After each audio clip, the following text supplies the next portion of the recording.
আমাদেরকে তুমি করে দিন হুট করে কোন গাড়ি নিয়ে গেছে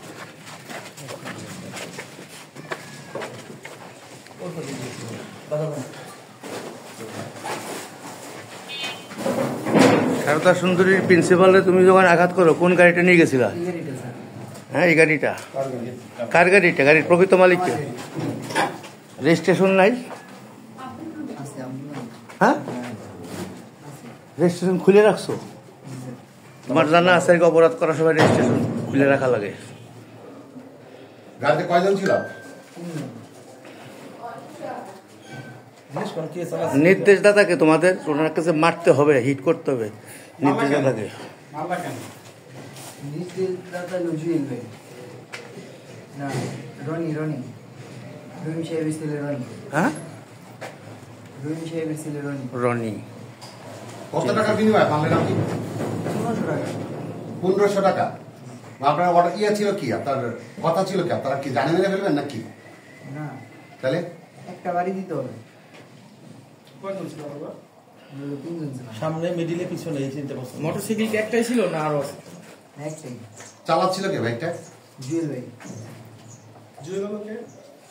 জুয়েল আমার শাস্তো ভাই, বড় ভাই। তাহলে তোমাকে নির্দেশ দিয়েছে রহিম সাহেবের ছেলে না কে? জি জি। হ্যাঁ, তো কি বলছে, কি কারণে? কারণ বলতে আমরা পরে যেটা শুনছি যে একজনকে ভর্তি করতে গেছে, ভর্তি নেয় নাই, এই কারণে। এটা একটা কারণ তো লাগবে একজনের মারতে, দেশে দিতে মারবে না। মাথায় হিটটা করতে গেছে। মাথায় কে হিট করছে ওনার পিছন দিয়ে? এটা আমার শাস্তো ভাই ইমন। ইমন কি দিয়ে হিট করছে? একটা পাইপ দিয়ে লোহার। পাইপটা কি পুলিশের কাছে উদ্ধার করছে পুলিশ, না তোমার কাছে আছে এখনো? না, আমার কাছে নেই। কার কাছে ওইটা? এটা ইমনের কাছে। পিছনে বসা ছিল। তোমাদের টাকা ফোন করে কাকে দিছিল না বলে পরে দিছি। কিভাবে দিছে? নগদ নাকি বিল একদম নগদ? না নগদ। তিনজন একসাথে ছিল টাকা নেওয়ার সময়? জি স্যার। কোন জায়গা থেকে টাকা নেওয়া তিনজন হলো? আমার চেম্বারের সামনে দিকে। তুমি কি আগে পরে পুলিশের কাছে গ্রেপ্তার হইছো? এই 1500 টাকা এরকম একটা কাজ করে তোমার কাছে মনে হলো না যে কাজটা কেন করবো?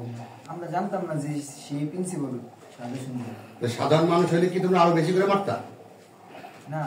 তাহলে প্রিন্সিপাল জানতা না দেখে তুমি প্রিন্সিপালে মারছো, জানলে কি করতা?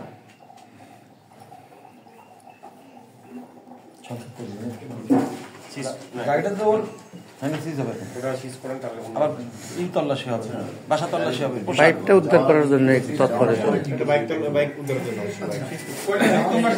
আচ্ছা কিভাবে কি করতে হবে, যায় কোথা থেকে মারছেন, তার কোথায় পাইলেন, এই বিস্তারিত বিষয়টা একটু বলেন।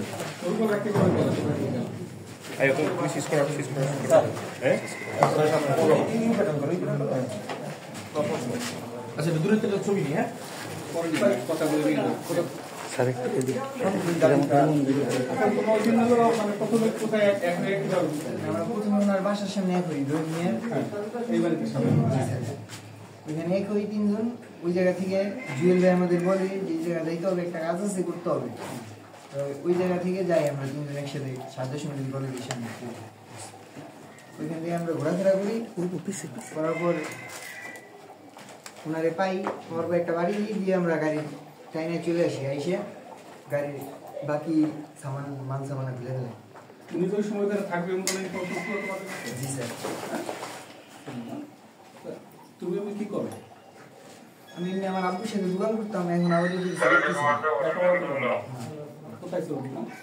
দোকানগুলো জনতার মধ্যে। আপনাদের সাথে কি কোনো কলেজের কোনো প্রিন্সিপাল বা কোনো শিক্ষক জড়িত আছে? এমন কি জানা আছে? থাকতে পারে, আমাদের বলছে যে 7:30টার সময় সে বের হবে আমাদের জন্য। কে বলছে? এটা বলে দিয়েছিল যে রহিম সাহেব। ছেলে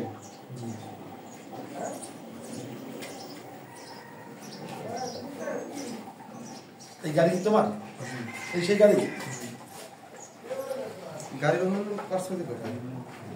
ওগুলো অন্য আছে। গাড়ি ব্র্যান্ডটা কি? গাড়ি নাম্বার আছে।